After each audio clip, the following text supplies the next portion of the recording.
Assalamualaikum warahmatullahi wabarakatuh. Perkenalkan, nama saya Fadil Muhammad Tikwansyah. Saya merupakan mahasiswa exchange atau pertukaran pelajar dari Universitas Ahmad Dahlan ke Universitas Muhammadiyah Surabaya untuk memenuhi tugas akhir. Saya akan mempresentasikan terkait uh, kejahatan internasional yang lebih spesifik membahas terkait studi kasus Saifullah Al-Ma'mun yang merupakan gembong penyeludupan manusia. Baik, pada kesempatan ini saya akan memberikan intermezzo terlebih dahulu bahwa siapa sih itu Saifullah Al-Ma'mun. Jadi Saifullah Al-Ma'mun ini merupakan seorang warga negara Bangladesh. Dia merupakan gembong penyeludupan manusia terbesar di dunia. Kenapa Saifullah Al-Ma'mun ini merupakan penjahat internasional?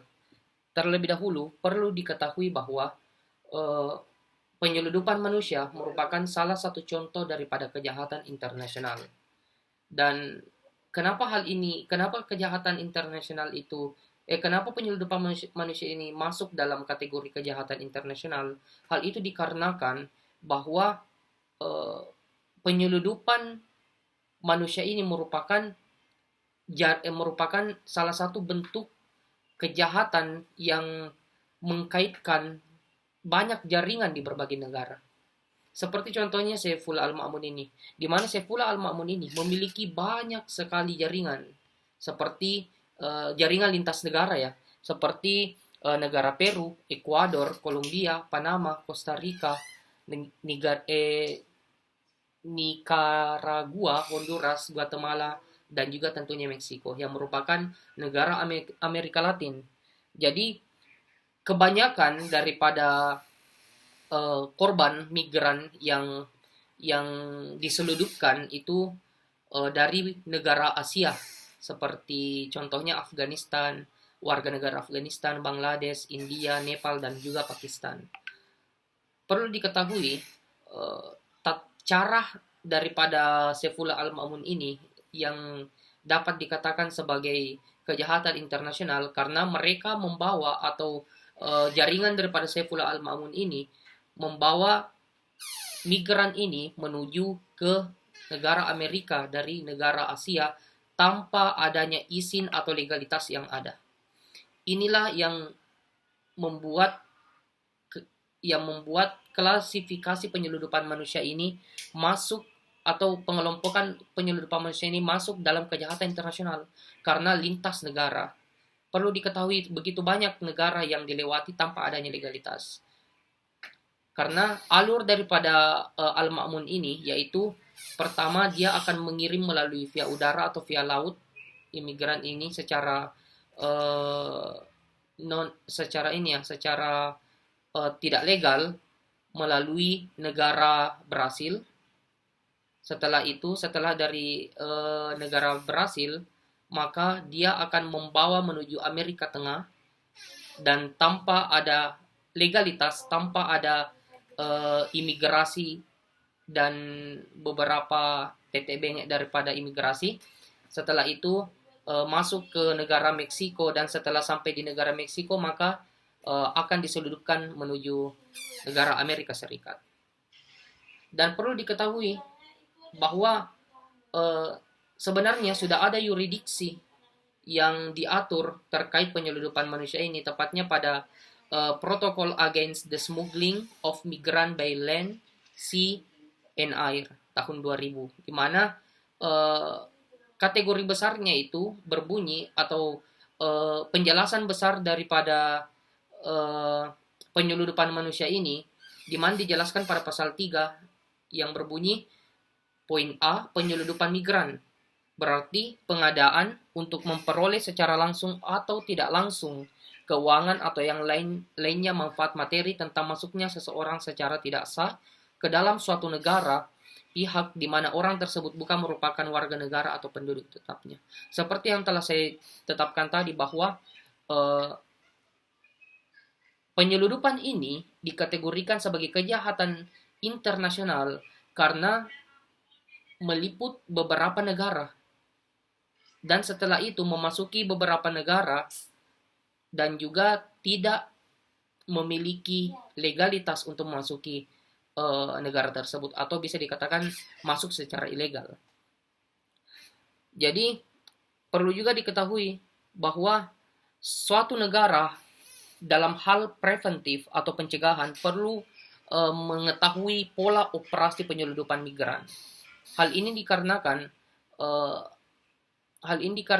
ketika suatu negara mengetahui pola tersebut, maka dapat untuk dapat untuk memberikan atau menganalisis suatu pola atau eh, suatu tindakan penyeludupan imigran tersebut. Dan di dalam protokol Against the Smuggling of Migrant by Land, Sea, and Air juga dijelaskan bahwa suatu negara perlu mematuhi protokol ini, perlu mengetahui bahwa ketika jangkauan transnasional yang luas, maka itu dapat menimbulkan terdapatnya penyeludupan. Begitu pula dengan jaringan penyedia layanan untuk membantu dalam berbagai tahap operasi. Karena perlu diketahui setiap negara pasti akan bekerja sama, atau beberapa negara pasti memiliki perwakilan dalam pasti gembong, contohnya Al-Ma'mun ini, dalam pola operasinya itu dia pasti akan memiliki suatu jaringan di suatu negara yang akan dilewatinya. Oleh karena itu negara harus menganalisis secara cepat ketika terdapat ketika terdapat ciri-ciri daripada bentuk operasi tersebut, baik itu menganalisisnya dari informasi maupun teknologi dan lain sebagainya. Dan juga banyaknya akses ke sejumlah besar uang di banyak lokasi. Jadi akses uang ini atau semacam uang ini itu juga diperlukan begitu dalam hal operasi untuk memindahkan imigran ilegal ke suatu negara lain, pasti memiliki uang yang besar. Oleh karena itu perlu juga suatu negara untuk memeriksa ketika terdapat jaringan penyedia yang dicurigai, perlu juga dicurigai finansial daripada jaringan tersebut. Dan juga terdapat beberapa lagi yang dijelaskan seperti hubungan dengan perusahaan kriminal lainnya, kemampuan untuk menggeser area operasi sesuai dengan kondisi pasar, dan sebenarnya perlu dikatakan penyeludupan ini juga merupakan suatu ekonomi, suatu bisnis bagi mereka seperti penyeludupan manusia ini, karena mereka akan meminta uang dari migran tersebut dengan jaminan seperti Anda akan mendapatkan kehidupan yang layak di Amerika Serikat, maka oleh karena itu ikutlah kita, cukup membayar seperti ini. Dan ya perlu diketahui prosesnya itu yang membahayakan. Mulai dari negaranya, bisa jadi dia hanya memakai kapal perahu kapal perahu yang rapuh dan begitu, dan rentan lah pokoknya. Ada juga asosiasi dengan orang-orang yang mampu melakukan kekerasan dalam jaringan mereka dan lain sebagainya. Baik, itulah tadi. Dan sebenarnya hal yang perlu diwaspadai juga bagi suatu negara ketika warga negaranya tidak ingin memasuki tidak ingin menjadi korban daripada penyeludupan manusia, yaitu perlu kita ketahui akar dari permasalahan ini. Apa sih akarnya? Jadi faktor atau akar yang mempengaruhi terjadinya penyeludupan manusia ini, yaitu faktor salah satunya itu adalah kemiskinan. Kemiskinan, pengangguran, dan juga kurangnya lapangan pekerjaan. Yang kedua itu krisis politik dan kemanusiaan. Kenapa demikian? Karena dengan adanya krisis politik dan kemanusiaan, itu akan lebih meyakinkan para imigran ini, apalagi ketika sudah dibujuk dengan para penyeludup, Anda akan mendapatkan fasilitas yang baik di negara sana dan sebagainya. Dan juga permintaan tenaga kerja yang murah. Salah satu bentuk pola daripada penyeludupan manusia juga permintaan tenaga kerja yang murah. Kenapa demikian? Karena begitu banyak agen yang menawarkan permintaan tenaga kerja yang begitu mahal dan tidak bisa dijangkau. Makanya secara instan para orang atau warga negara pasti akan jauh menjangkau yang lebih murah. Akan tetapi itu justru yang membahayakan dan dapat dikategorikan sebagai penyeludupan. Baik, itu juga.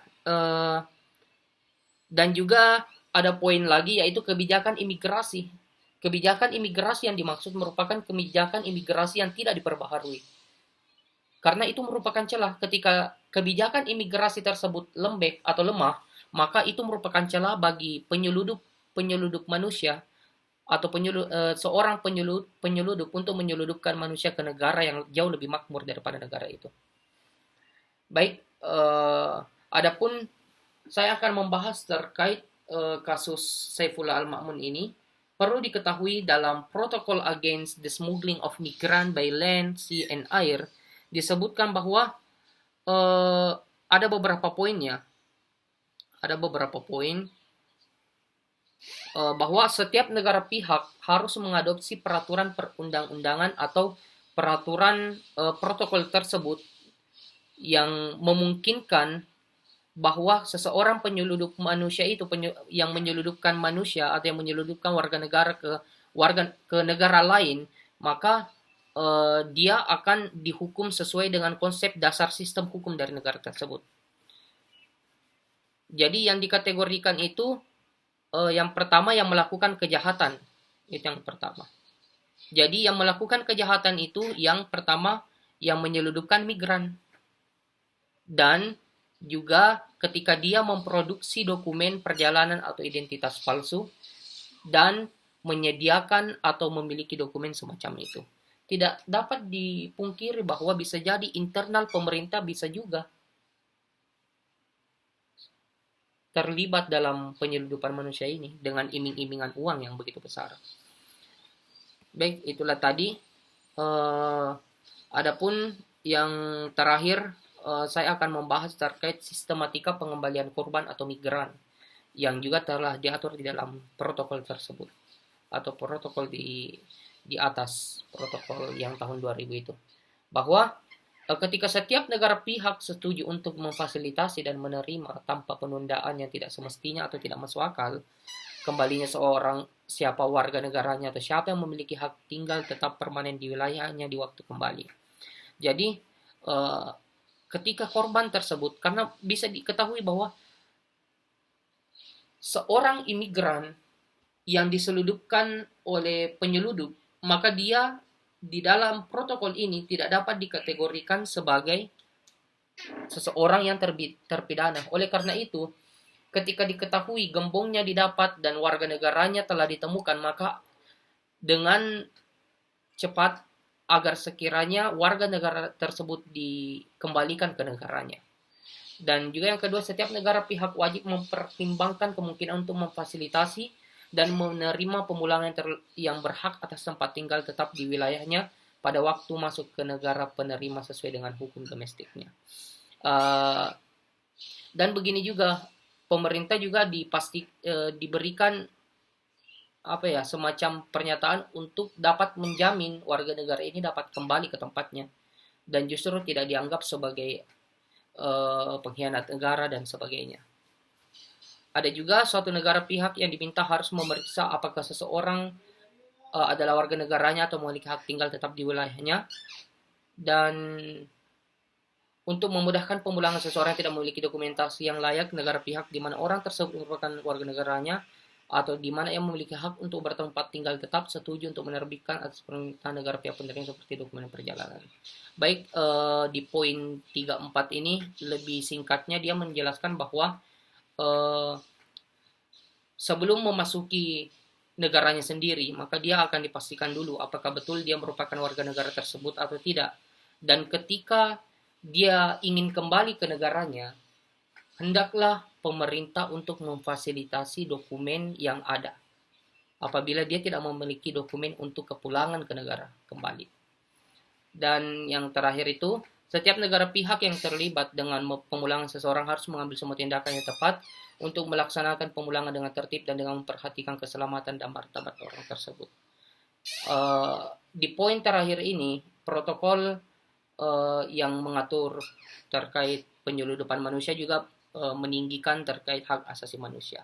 bahwa ketika ingin diurus maka haruslah secara tertib dan tanpa adanya apa ya, kegaduhan begitu semacam itu, dan juga menjamin pemulangan itu dan memperhatikan keselamatan orang tersebut. Jadi saya rasa protokol ini juga sangat meninggikan hak asasi manusia.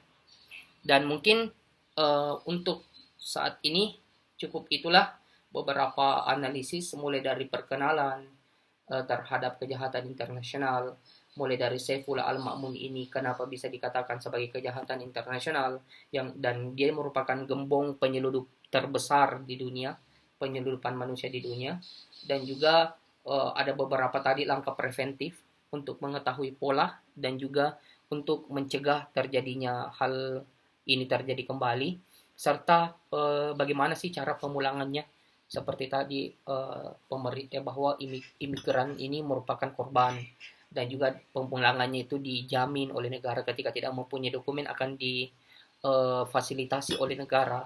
Dan juga mungkin cukup itu saja yang akan saya jelaskan analisis kasus di atas.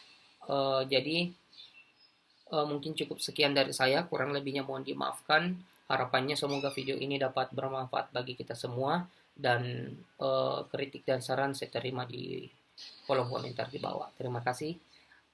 Akhir kalam. Assalamualaikum warahmatullahi wabarakatuh.